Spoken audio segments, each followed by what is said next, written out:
Hey guys, Coach Castle here. Today it's all about handstands. Handstands are based on a high level of control of movement and require a really good physical foundation, both in the terms of the range of motion and also the strength required for the exercise. Now let's talk about the exercise stages. Stage number 1. You're going to stand with your back to the wall about 10 centimeters from the wall, hold in the abdominal muscles, and rest the lower back against the wall. Raise your arms from the sides, touching the wall until they are straight up and parallel to each other. Your emphasis should be practicing motor control of the pelvic position and of posterior pelvic tilt. This will help reduce lumbar lordosis. Exercise 2 is the same exercise, however you'll be doing it while lying down and keeping your feet in a dorsiflexion position.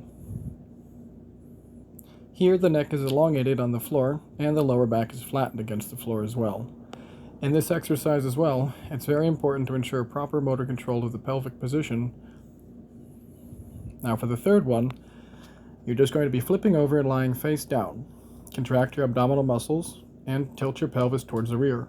Hold in the abdominals tightly and stretch or elongate the arms forward and the legs to the rear. The next step will be holding a basic plank, however, focusing on a few key areas. Make sure that your abdominals are held in tight, your pelvis is in the proper position, and your spine is holding proper lumbar lordosis. This is going to prepare your body, as well as the flexibility and strengthen the muscles necessary to perform handstands properly and easily. Now this is going to be leading into the downward-facing dog pose. In this pose, you'll be stretching your hamstrings as well as your gastrocnemius. Both of these muscles, which are generally speaking tight in most people, as well as strengthening your muscles and practicing your breathing, which should be relaxed and nose to mouth, preparing for the next variation.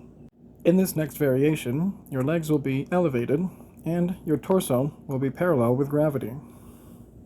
Here you can see, while holding a triangle pose, how you'll be using your lats as well as your traps to push down into the ground and help rotate outward. This will provide stability. The lower trapezius also helps to rotate and provide stability. The serratus anterior abducts the scapula and assists in the forward rotation. As you can see clearly here, these are the muscles you'll need to develop. A common problem with those first starting to practice this exercise is not evenly distributing the weight onto their forearms. This will excessively load the cervical vertebrae and cause them to either tip forward or backwards. The easiest way to rectify this is simple. Think of your forearms and the space in front of them as an even-sided triangle. This will hopefully rectify all of the issues and restore your balance. Another common problem simply stems from a lack of balance. Now this of course goes back to the neurological connection that you must actually build with your muscles to maintain this position, as well as the fact that you must be breathing in a relaxed way, nose to stomach, in order to maintain this position without anxiety. Now, an easy way to compensate for the lack of balance is, as I've previously mentioned, to strengthen these muscles. The next corrective step is to walk up the wall slowly with your hands.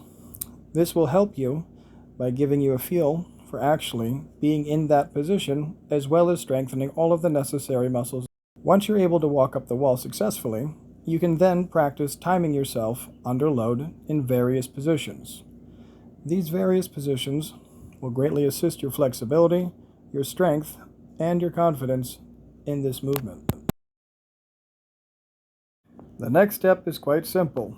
You're going to practice kicking yourself up into position slowly. Don't try to rush this. Take it slow, baby steps everyone. Now eventually, after practicing enough, you will be able to reach the top of the wall. Don't panic, do your best to stay there, and remember, when it's time to go down, simply lower one leg slowly and you will automatically fold properly into position without harming yourself. The next variation will be to kick yourself into position and then to slowly push yourself off the wall, 1 foot at a time. And finally, freestanding handstand. Practice makes perfect, everyone.